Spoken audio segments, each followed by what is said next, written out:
Branding done right. If you learn to write in this way so that you are offering real value with a unique selling point and angle, and with a dream and a vision, then you will stand out from the crowd and 99% of the other brands online. Why is that? Because 99% of brands online just don't care. I've worked with a whole lot of them, and so often I see the same thing time and again. A client comes along to order some work, and they show me their website.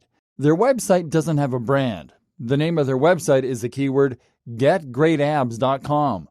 They don't believe me when I tell them about the 1% LSI, the keyword density, and the organic-looking links.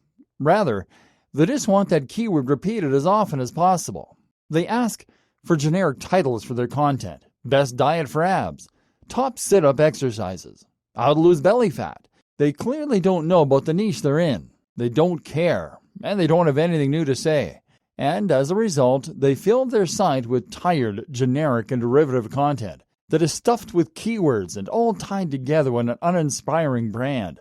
Most of them don't even have a logo, and the ones that do either made it themselves in MS Paint or they paid the lowest amount possible to get something really cliché like a light bulb or a globe with an arrow moving around it.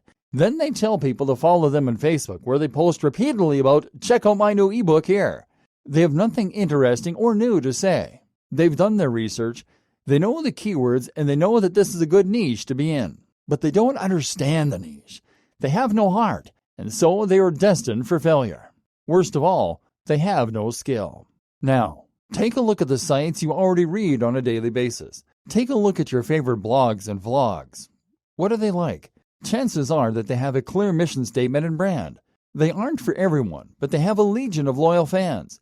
They have a cool logo, and that logo instantly communicates what their brand is all about and who should listen. They post content that is interesting and unique. They have a completely different take on the subject, and they write about the highly advanced aspects that most blogs simply don't know about or miss. They might write about cardio acceleration for 30% faster fat loss, or they might write about the role of dopamine in encouraging snacking behavior. In other words, these posts are interesting and unique, and they have personality. They're written by the brand owner themselves in a way that is passionate and interesting. It's storytelling. The site is beautiful and well put together. And there's video. And there's interactive elements. And the images are crisp and high definition. In short, it has high production values. And it looks like something that has had time, money, and love spent on it. If you want to succeed online, really succeed, then that's what you need to build. We've already seen how you can get more in line with this philosophy by writing better content. Now it's time to think about the rest. The site, the graphic design, the video, and more. And in doing so, you're also going to make yourself invaluable to employers and unstoppable as a brand of your own. Creating logos and more graphic design. Using your new web design skills, you can now build a site for yourself or for clients. But the other part of web design is the design bit.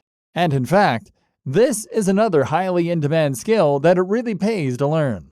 You can learn web design, then you can create graphics that will help you sell products, and you can provide another incredible service. Go onto sites like Fiverr, Upwork, People Per Hour, etc., and you can expect to make a lot of money selling these skills. You'll never struggle for work if you can do this, and offer web design and writing services. And working on your own logo is a great place to flex your muscle and learn the ropes. Good logo design. The key to good logo design will be to know your brand and what you want to communicate. The core part of any brand should be the mission statement. This is a statement of intent about what your brand aims to offer and achieve, and how it hopes to do it. It's not just about what you sell, but rather, it's about that extra attention to detail and what sets you apart. A fitness site is one thing. But is this a fitness site about healthy living and good times? Or is this a fitness site about pumping iron and pushing harder? Is it a fitness site that's about bodyweight fitness and cool stunts? Apple isn't just a brand that makes computers. It's a brand that challenges norms and creates stunning products for artistic individuals that want to express themselves. And that's what makes people excited about Apple. Watch Simon Sinek's TED Talk on the Golden Circle. Consider this required watching for all businesses, in fact. You want to be more than just a company.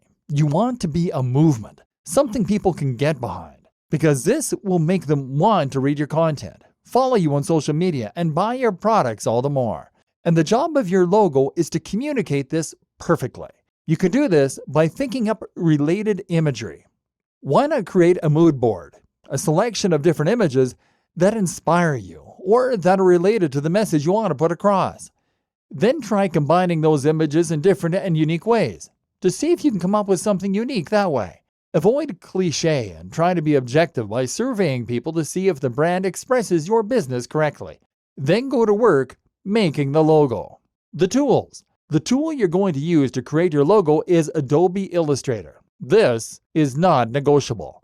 The reason you need Adobe Illustrator is because this is the industry standard for designers. Adobe Illustrator allows you to create vector files. And what these are files that work based on instructions about geometry, angles, and distances. Vector files tell the computer where to draw lines, what angles those lines should point in, and how long they should be.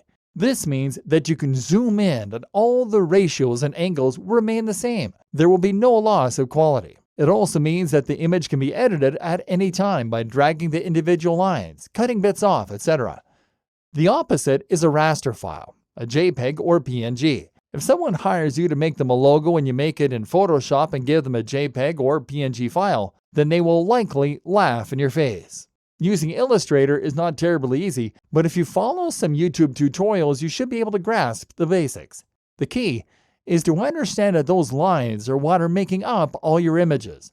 These can be drawn individually and are called paths. You can then add nodes onto those lines called anchor points and drag those around to lengthen or alter the angle. By drawing multiple paths and having them intersect, you can then select them at the same time and choose to join those lines. Now they become the outline of a shape, and you can fill it or drag it around as a single element. More useful is the Shape tool. This lets you draw squares, polygons, ellipses, and more from scratch. This becomes even more powerful if you use it in conjunction with the free Draw tool and with a Pathfinder window. The Pathfinder allows you to do things like combine two separate shapes into a single one, to cut off, divide sections of a shape, and more. You can also transform your shapes using the Transform option from the top menu, as you might in any other Draw tool.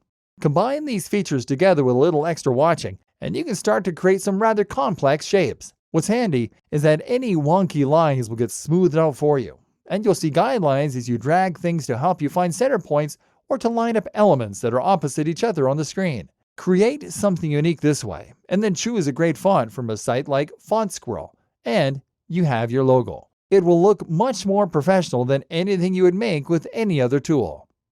Tip: note that one of the best ways to ensure your logo design is good is to follow the KISS rule. Keep it simple, stupid. Simple design is generally better than busy design, in fact. And when coming up with elements for your website, try to keep in mind one more mantra. Communicate, don't decorate. This means that you shouldn't add flowery flourishes just for the sake of it. Any additional dialogue or graphical element should be there for a purpose, whether that is to lead the eye through the UX or whether it is to point to something else important. Developing your skills further. Of course, if you really want to enhance your skill set, then it will pay to also learn After Effects. This is the tool that can be used in conjunction with Premiere in order to accomplish all kinds of awesome things, from retro 80s intros to incredible video openers. This will raise your game to the point where you're creating inspiring and completely original work that many creators will boggle at. And this just goes to show that the more skills you choose to add to your repertoire, the more you will grow and the more opportunities will come your way. So what else can you learn? Well, I would highly recommend that you learn to program. Learn to program, and you can rest assured that you will never be without work. Learning to program gives you the ability to build apps and to create far more complex websites. More than that, though, it gives you an area of expertise that is in very high demand and that a lot of people know nothing about. I was recently approached by a company to write content at $2 per word, and the project was several thousand words long. That's right, they were offering thousands of dollars for a couple of articles. This is a difference that comes from knowing any subject matter well. And there's so many jobs for coders on the web that it's unreal. If you learn Java or Python, then people will come hammering on your door. And even if you don't choose to take them up on their offer, creating an app and selling it on mobile is a fantastic form of a digital product. This goes for whatever your area of expertise is. Develop it and turn it into something that you're really a top-level expert in. Want to run a fitness website? Then go and get that personal training degree. It's expensive, but the qualification will make a huge difference to who listens to you and who hires you. Likewise, pretty much any skill you have can be incredibly useful online. Not so hot at writing or design, but great at music? For instance, there is a huge demand for music that people can put on their YouTube videos, or they can use to market in other ways. This is a gig you can sell very effectively on Fiverr. That can also be the nature of your content. Want to be a famous rock star? Then set up a website and a vlog. Put out your music and get noticed, and eventually you might get contacted. And while you're at it, you could also turn that photography skill into something you sell. Stock imagery sells for a lot on the web. Other amazing skills to learn are 3D CAD design, manufacturing. The list goes on.